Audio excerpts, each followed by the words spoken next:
Hello everyone. I'm creating this video to help out a few users who've posted some questions on the TextMesh Pro user forum. Now these questions were about font asset creation. They were also about how to create material presets, as well as how to assign different color attributes to these different materials. So let's get going. So the first thing we're going to do is we're going to create a new font asset. So for that, we're going to go to Window. We're going to open up the font asset creator, and we're going to select our font. In this case, I just downloaded a new font called New Cycle from the Google font website. Now, I'm not going to cover all these different uh, options right now in terms of the font asset creator. I'm just going to talk about the font padding right now. So when you're creating a sign distance field font asset or SDF font asset, the padding basically ends up being what we call the spread. And the spread actually determines the range of properties like dilation, outline thickness, the range of your underlay, the range of glow offset, and similar properties. So the more padding you have, the more range these things will have.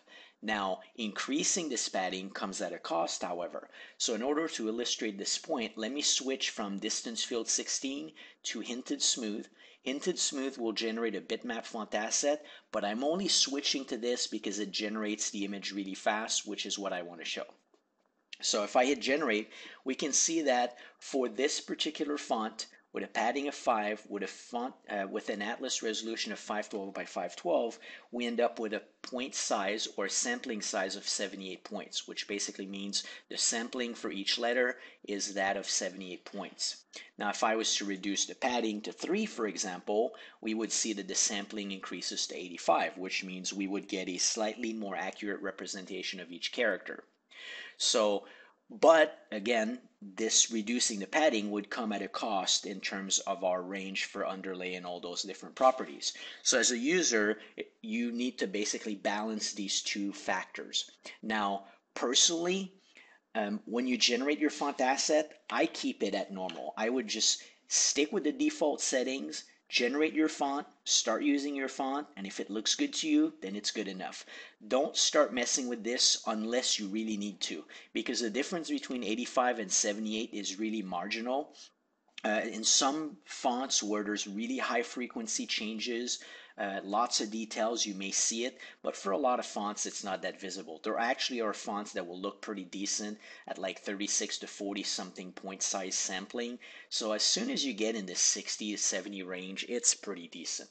So like I said, don't worry too much about this unless you really need to.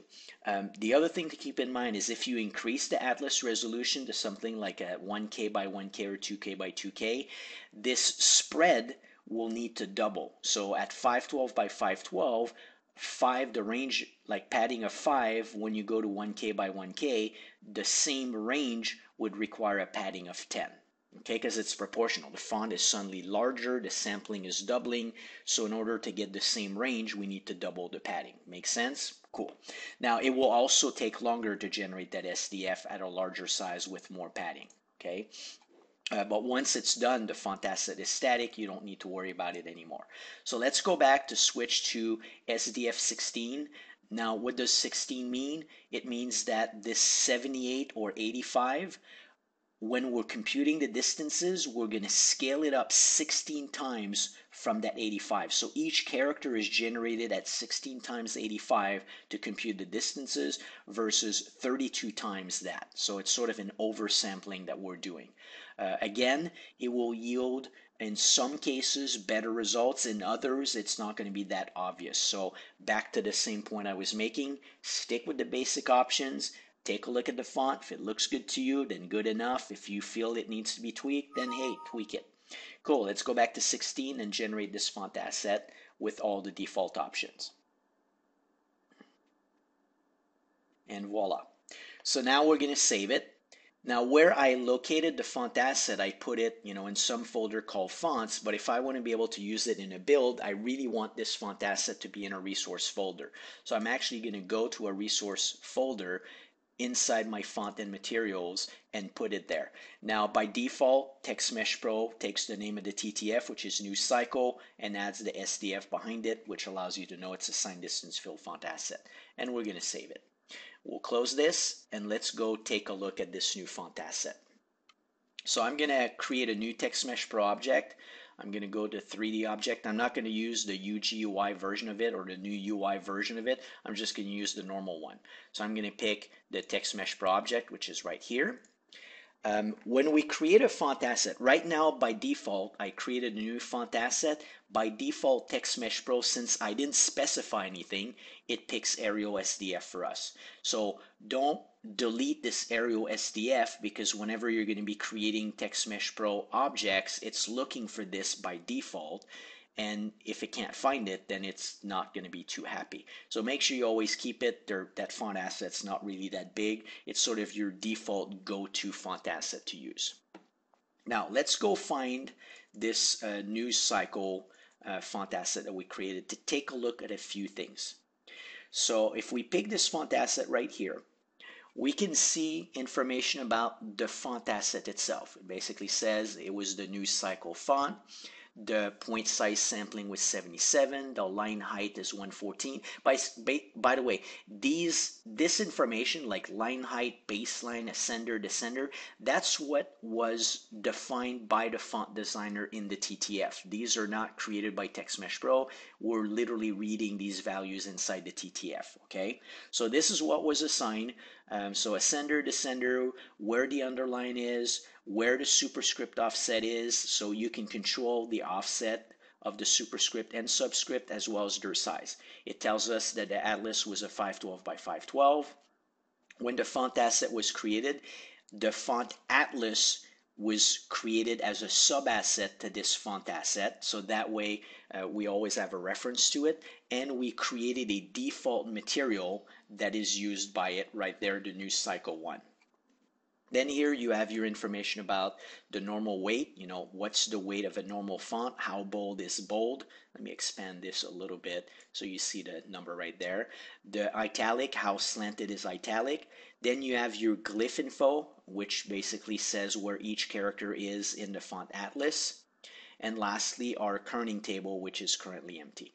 And that's our font asset. Now I'm going to show you something interesting here. This is our Arial SDF. Let me expand the size of our text container. And when you switch font like so, I'm going to go pick this new newsroom. Let's see what happens. Now I selected the newsroom. Did you see it shift down? Let's go back to Arial. Let's pick bangers. These two don't seem to be really shifting. Let's pick impact, slight vertical shift. Let's pick Jokerman, a little bit more shift here. Let's pick the news cycle, which seems to be kind of on par with the Jokerman that I just used, but compared to Arial, it's like way low. And at first I was like, when I started recording this video, I was like, what's going on here? And what's interesting is if I select this font asset, let's go back to our newsroom. Actually, we'll pick Arial. When you look at the font, the sampling size of this Arial was 62. And the ascender, typically for most fonts, you're going to find that the ascender is slightly less than the sampling size. Right? So it's 62, it's 56, and if I was to go through a bunch of fonts, you'd see that's sort of a pattern that you're getting. But for this newsroom font, what's pretty interesting, let's go back here and pick this news cycle font and select it here so we can navigate to it. We can see that the sampling size was 77, but the ascender is like 94. It's like substantially taller than our point size. Now this is what the font designer wanted, that's my presumption. But by the way, if for whatever reason you feel that that's just not right for you, you can manually change the value of the ascender and descender for the font itself. I don't recommend doing this because again you're sort of overriding the font designer's choices, but maybe it's a bug in the font itself and it wasn't intended to be this way, but so that's what it is. So it certainly took me for a loop at first. I was like, why is this font so low? So I'll keep it there, but now so let's move on. So now what we've got is we have a default material for this font, which is the material that's embedded in the font asset. Now, I tend to do this by accident most of the time. Let me put this at 0 here. So normally we start messing with these settings here, right? So for example, right now by default, when you create a font asset, it always assigns the normal distance field shader to it. Well, if I come here and I choose TextMesh Pro, mobile and soft screen, unfortunately, and I pick the mobile distance field, you can see that I've now changed this default font asset, and I've actually told it I wanted to always use the TM Pro mobile distance field. So if I was to switch to Arial, and which uses I changed mine. If I go back now to the news cycle, you'll see that it's always going to use that. By contrast, if I pick like another font, let's see, I'm not sure which one I have. Well, for sure, I think this guy is using the full-fledged, distance field shader. So this is how you would override the default font settings, or at least the shader that's selected to go with it. So let's go back to our news cycle font. Now, it's fine to override the shader, right? You may know that you're always going to use that on mobile. And by the way, all of TextMesh Pro shaders work on mobile and desktop. The label mobile just means they're more optimized and they have better performance because in most cases they have less features, right? But they all work. So overriding the shader selection is totally fine. No issue there. Personally, I would not tweak the default settings on this font because if I was to change the dilation, make it thicker, add some outline, give it, for example, turn on underlay, and add an offset to it, an offset over here, add some soft shadow. Now, anytime I would switch to this font, so the plain Arial, the default is white with no material settings, and suddenly you would switch to this news cycle. Oops, I picked the wrong font here. I would pick this news cycle and it comes with an outline and a shadow. Meaning I don't recommend you tweak the default settings. So I normally reset mine and keep them to plain white text. So I know when I'm choosing the baseline font or the default one, it's always going to be plain. So what should you do? Well, this is why I added this thing here. So if you right click on the material, you have these new options that will show up.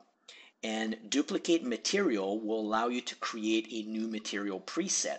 So for each font asset, you may want this font, a version that only has an outline, another one that has an outline plus a shadow, another one that has a beveling, and a bunch of options with different shader assignments and so on and so forth.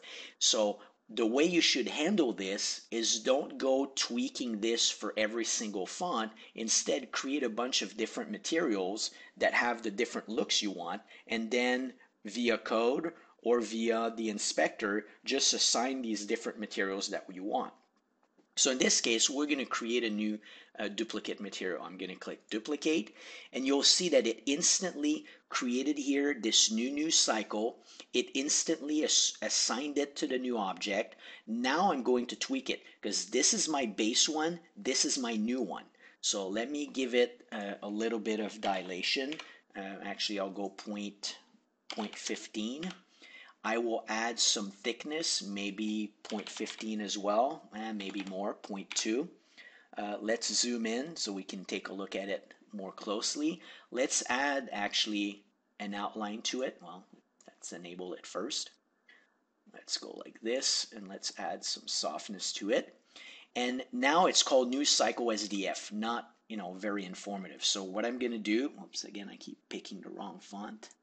Let's pick this, and I'll call it News Cycle Shadow SDF. So now I know, if I go back to my object, so this is the Shadow SDF. So back to our thing. I switch back to Arial, it's plain font. Switch back to News Cycle, plain font. Choose my News Cycle shadow and drag it here, and now we've got it. So now for this News Cycle shadow font, I have two distinct look. I have the plain default one, and then I have this new one that I just created. And I could create 100 permutations of this with different thickness, different colors, different outline colors, and so on and so forth. And this is how you should really handle this. And now, an interesting thing is all of these additional material here, all of them are pointing to the same font atlas that is used in the font asset. So we're not duplicating the font atlas, we're just referencing it. So if I was to delete my new Cycle SDF, this material would then lose its atlas and be kind of broken. And it is possible for you to, I mean, I've run into this myself, where you have a font asset, you delete it by accident, and you add like 14 materials. You're like, oh my God, I just messed up everything. That's why I actually added new features where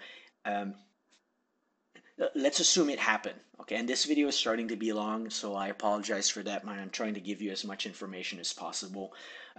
Let's say I decided that this new Cycle SDF, that I needed to go back and generate it with different padding or different values or different changes, but I already had created like 14 different material presets. Well, there's a cool trick. I would regenerate it, which would basically override everything. And let's assume all the materials had lost their reference. You can simply go here and right click and say copy atlas. So I would pick the new one that was newly generated, copy the atlas, then find the kids or the children, the derived material. And it's right now I'm going to be, replacing the atlas by the same atlas. And then I would go paste, and it simply paste the reference of the new one to the other ones. And in the case when they're broken, you would see that there's no atlas showing here. So this is kind of a convenient feature to fix materials that you may have broken for whatever reason. Now the copy material property and paste, in order for these material to work, meaning obviously if you're going to assign the new Cycle material to a text object, you have to make sure you're using the new Cycle font asset on it. Otherwise, the glyph UV table and the atlas won't match. But it is at sometimes you may create like a cool looking material and you say, you know what, I'd like to have a similar one for impact and other fonts, and that is where you copy the material properties. This copy will copy everything about the material except it won't touch the font atlas. So this is a safe way to copy material properties from one material to the other without affecting the things that are relevant to this font. And in these cases, it would be actually the font atlas and the gradient scale and the texture resolution and width, because those really belong to this atlas. Everything else is just like, material properties that you can be tweaked, that can be tweaked. Okay, so that was like a lot of stuff on this specific topic. And hopefully it made sense. If you have any questions or need clarification, please feel free to post in the thread of this video. Now, let's move to the next part of this video. Let's take a look at scripting now. So I'm going to delete this object, and I have an empty game object here to which I attached a script. This script is pretty straightforward. We've got it here. I'm going to be using, again, the normal TextMesh Pro component, but the same thing, just replace this type by the UGUI type if you want to use the UGUI version. But right now we declare a TextMesh Pro object of this type. We create a string to just default text. And in awake, I'm going to get a reference to my TextMesh Pro object. Now, in this case, it will try to get a reference to the TextMesh Pro object, but if none exist, this is an empty game object. It doesn't have a TextMesh Pro component.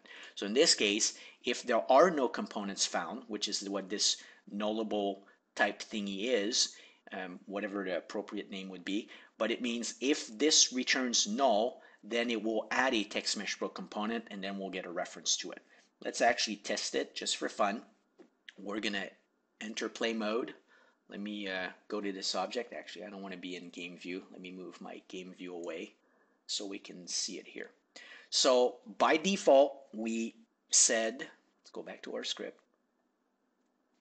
We said, give me a reference to the component or add one if we don't have one. And it did exactly that. And since we never specified a font or a material, TextMesh Pro by default said, hey, since you didn't tell me what material or what font you wanted to use, I pick Arial SDF as your default. And because this Arial SDF has a default material assigned to it, I assign that default to it automatically. Now, what if you want that to be different? Well, let's go look at scripting again. So here I will uncomment this line and would say, look, what if I want to assign a new font material, not a material, but a new font asset to this new object? And in this case, we're going to pick our new cycle SDF that we just created. So we're going to have to reload, resource load this font asset. It's located in a resource folder. It's in a subfolder, fonts and materials, and it's called new cycle SDF. And it's a TextMesh Pro font type object. Let's save this and let's go test it. Hit play, and now we can see that we've got our new cycle automatically assigned, and since it has its own default material, it automatically assigned it. So far so good. Cool. Now, what if we want to replace this default material? We want this font asset, but we want a different material attached to it. Well, that's pretty straightforward. Over here, we're going to say, well, we're going to assign a shared material, and we're going to resource load, again, in our fonts material, this new cycle SDF shadow that we just created. And hopefully I didn't create a typo in the name. So let's take a look. So now it will load, create the new object. Whoops, and I did make a typo in the name. So let's go. It's called new cycle shadow SDF. And I don't want to mess that up, so I will just copy and paste it. And go back here. Oh yeah, I reversed the name. It's I wrote new cycle SDF shadow. It's new cycle shadow SDF. And let's hit play. So now we can see that, again, selecting our object, we added a TextMesh Pro object to this empty object. It picked a new cycle font asset, and it assigned this material that we just created with the context menu that we had called a new cycle shadow SDF right here. Okay, now what if we want to change colors on this thing?